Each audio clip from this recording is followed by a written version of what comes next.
मैं जिसको बुला रहा हूं ये सिंधी है, लेकिन कवि है। देखो आप, बढ़िया। 88 में मैं इनके गांव में गया था, नागौद में, और इन्होंने, ये संयोजक थे उस कवि सम्मेलन के, तो इन्होंने अपना पता लिखवाया था, फलाना सुंदरानी जनरल स्टोर। तो मुझे लगा कुछ होगा, तो मैंने बस अड्डे पर उतर के रिक्शे वाले से कहा कि सुंदरानी जनरल स्टोर चलो। तो वहां इनके पूज्य पिताजी बैठे हुए थे परचून के, और दुकान पे, स्टोर पे, दुकान पे, उधर ये बैठे हुए थे, अपना सामान लाद रहे थे। मैंने इनसे नमस्ते करी, इन्होंने मुझसे नमस्ते करी, पहचानते थे। तो इनके पिताजी ने मुझसे पूछा कि आप क्या करते हो? तो मैंने कहा कवि हूं जी। तो उन्होंने फिर इनकी तरफ देखा, फिर बोले आपके पिताजी भी दुकान पे बैठते हैं क्या? मैंने कहा नहीं जी, मेरे पिताजी तो प्रोफेसर हैं। तो बोले अगर कविता लिखते हो तो बैठेंगे ही, हम तो बैठ ही रहे। लेकिन उन्होंने बड़ा यश कमाया, अशोक सुंदरानी ने बड़ा नाम कमाया, पूरी दुनिया में गए, ठहाके लगवाए। मस्त कवि हैं, आनंदित कवि हैं, परमानंद में रहते हैं। मैं उनसे अनुरोध करता हूं कि वो अपना पार्थिव शरीर उठाएं। आप जोरदार तालियों के साथ इनका स्वागत करें। जिस बेइज्जती के साथ मुझे खड़ा किया गया है,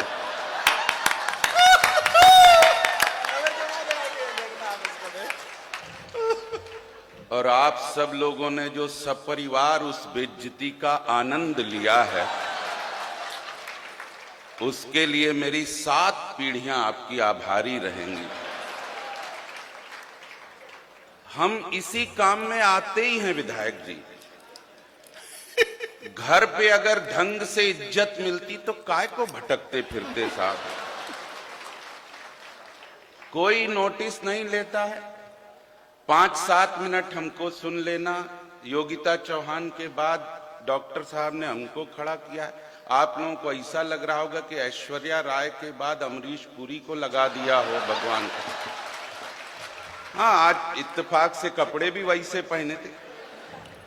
5-7 मिनट आनंद लेना, ज्यादा टेंशन लेना मत भाई साहब। हम जानते हैं कि मर्सिडीज कार डॉक्टर कुमार विश्वास है। हम लोग तो उसके अगल बगल जो एसी सीरीज लगती है ना, लाइट माइट, डेक वेक, वो हैं। हाँ, लेकिन कभी कभी डेक भी मजा दे देता है, तो बस उसका आनंद लेना। हमको कोई भ्रम नहीं है, कोई मुगालता नहीं है। आपके विधायक जी कमाल हैं, जो पूरे देश में, पूरे विश्व में लाखों लोगों को सुनाते हैं। डॉक्टर कुमार विश्वास, आपके विधायक जी ने उन्हीं को सुना दिया। कैसे डरना नहीं, ये हैं, हम हैं, और ये वो। विधायक जी कमाल हो। आपके चरणों को प्रणाम करता हूं, चरणों में लगी धूल को प्रणाम करता हूं, धूल के कण को प्रणाम करता हूं, कण में छिपे हुए अणुओं को प्रणाम करता हूं,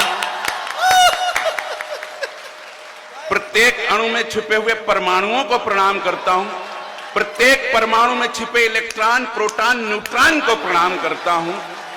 कुल मिला के भिंड के यशस्वी विधायक, मैं आपको इलेक्ट्रॉनिक प्रणाम करता हूं।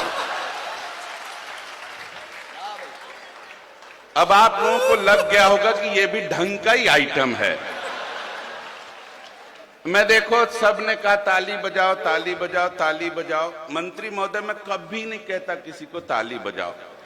मान लो डॉक्टर साहब के आकर्षण में आज भिंड के पुरुषों, आपको इनके आकर्षण में पिछले 2-3 घंटे में ताली बजाने की आदत पड़ जाए, कल आप चौराहे में बजाने लग जाओ,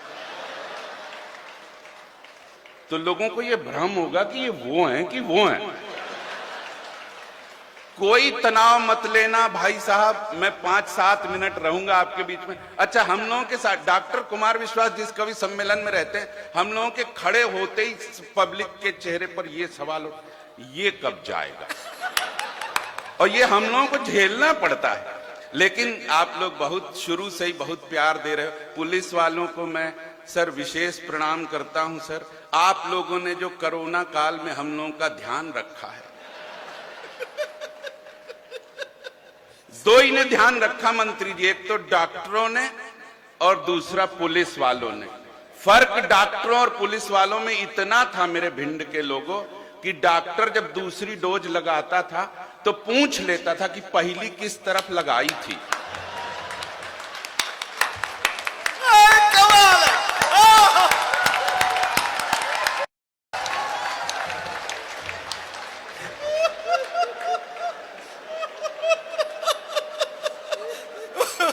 बहुत अच्छे अशोक, बहुत अच्छे। पुलिस ने ये बस कभी नहीं पूछा। कि कल किस तरफ लगाई थी। उन्होंने तो ऐसे डिजाइनदार टैटू बनाए, भगवान कसम, पूरे देश का इतना पैसा बचा है उस टैटू बनवाने के चक्कर में। हर कलर के डंडे देख लिए, भगवान कसम, हम लोगों ने, हमारे पूरे परिवार ने। बंबई गए तो एक लड़का हाथ पकड़े रो रहा था, टैटू गुदवाए था हाथ में, मार रो रहा, जार जार हाथ पकड़े। मैं गया उसके पास, मैंने कहा जब दर्द सहन नहीं होता टैटू का तो गुदवाया काहे को? तो वो बोलता है सर दर्द के कारण नहीं ना रो रहा हूं। मैंने कहा काहे को रो रहे हो फिर? बोला स्पेलिंग गलत हो गई है, कैटरीना लिखवाना था कुतरीना लिख दिया उसने। हम लोग करें तो करें क्या? ये हम लोगों का दर्द है। मंत्री महोदय, आज भगवान कसम 2-2 मंत्री बैठे। हमारे पिताजी अब दुकान करते थे, मंत्रियों के आना जाना होता था। मंत्री जी हमारे यहाँ नागौद से भी 2 बार मंत्री बने, उनके नागेंद्र सिंह के बगल में घर है हमारा। अच्छा। तो मंत्रियों के आना जाना, मंत्रियों से बहुत प्रभावित थे। और जब कोई नया मंत्री बने 2 लात लगाए, बोले देखो मंत्रियों का जलवा, तुम साले कभी मंत्री न बन पाओगे। सर मैं इतना कुटा हूं, इतनी लात खाया हूं आप लोगों के नाम से, तब से मैं भी तय कर लिया था कुछ काम ऐसा करूंगा कि सामने नीचे मंत्री बैठे होंगे, मैं ऊपर से सुनाऊंगा उनको। हाँ जिंदाबाद,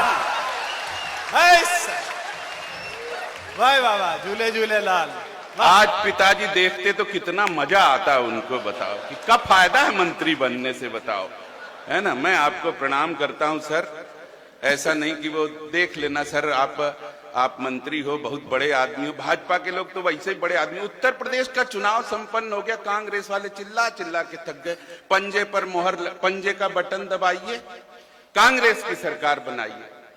बीएसपी वाले कहते रहे हाथी का बटन दबाइए, बीएसपी की सरकार बनाइए। हैंडपंप वाले तक कहे कि रालोद का वो हैंडपंप का बटन दबाइए, बसपा के साथ, साइकिल के साथ हमारी। भाजपा वालों ने कुछ नहीं कहा, बोले किसी का भी बटन दबाओ।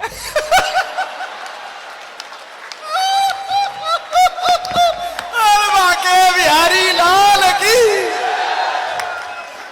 जिंदाबाद। सरकार तो अपनी बननी है, मतलब क्या है? चिल्लाते रहो कुछ भी। मैं कुछ नहीं कहता सर, मैं क्या कविता विता सुनाऊंगा, आपके चेहरे पर हंसी आ गई, मुस्कुराहट। मैं खुद है मध्य प्रदेश का हूं।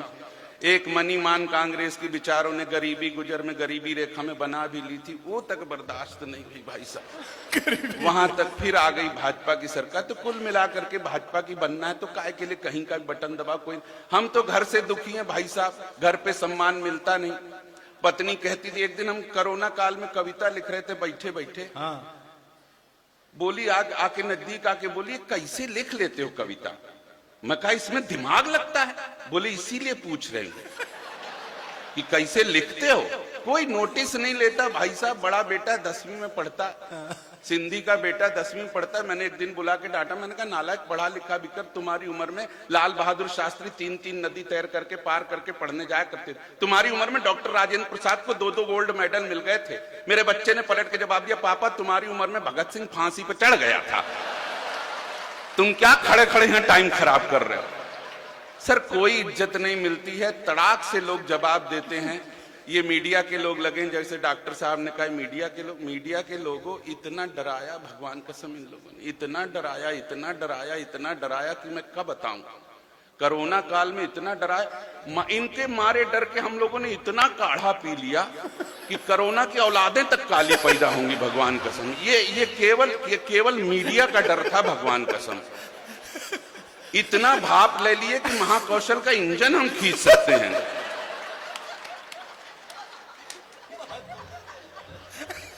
सच बता रहे, ये केवल मीडिया का डर था, ये केवल मीडिया का डर था। हाँ, अब क्या बिगाड़ लेगा कोरोना हमारा? हम नागौद से, हम सतना जिला मध्य प्रदेश से हैं। हमारे यहाँ, मैं सत्य बता रहा हूँ, ये मंत्री महोदय सुने, हमारे यहाँ जहाँ 5-5, 6-6 मेंबर थे, उनने एक ही मास्क खरीदा लॉकडाउन में। एक जना लगा के जाए, बाजार करके आवे, तो फिर दूसरा मेंबर लगा के जाता था। क्या बिगाड़ लेगा कोरोना उसका? कोरोना के कीटाणु चिपके, दूसरे ने लगाए, इतनी राजश्री खाया था कि पूरा खानदान मरा मिला नीचे, भगवान। क्या कर लेगा हमारा कोरोना? हम लोग तीन दिन के बासी समोसे रेलवे स्टेशन की 10 दिन की रखी चाय पी जाते हैं। कोरोना का बिगाड़ लेगा हमारा भाई साहब? ये हम हिंदुस्तान के लोग हैं साहब। कुछ भी आ जाए, चीन जिसने कोरोना फैलाया वो रो रहा, लॉकडाउन लगा है, और अपना हिंदुस्तान ऐसे मस्ती भरी महफिलों में था, डॉक्टर कुमार विश्वास को सुन रहा है।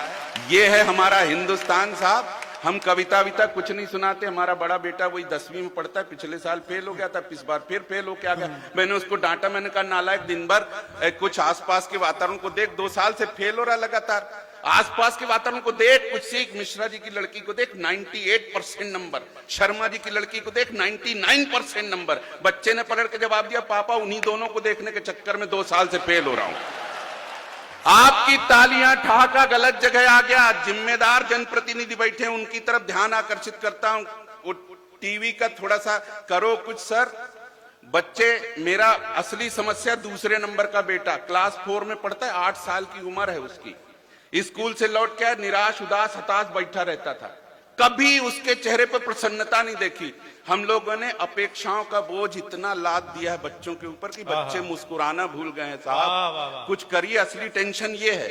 लेकिन ताली अभी ना बजाओ, ताली अभी आएगा मामला।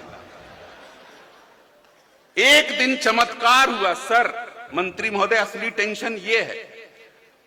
एक दिन स्कूल से लौटा तो हंस रहा, मुस्कुरा रहा, डीजे बजा के नाच रहा। अरे मैंने कहा पहली बार स्कूल से लौट के इतना प्रसन्न हुआ क्या? वो बोला, पापा कुछ मत पूछो, स्कूल में जो नई मैडम आई है इतनी क्यूट और ब्यूटीफुल।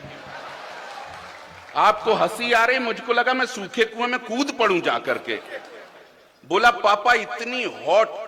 ये 8 साल का बच्चा अपनी मैडम के लिए बोला पापा इतनी क्यूट और ब्यूटीफुल कि लगता है पढ़ाती रहे पढ़ाती रहे पढ़ाती रहे। 40 मिनट का पीरियड तो ऐसा लगता है 5 मिनट में खत्म हो गया।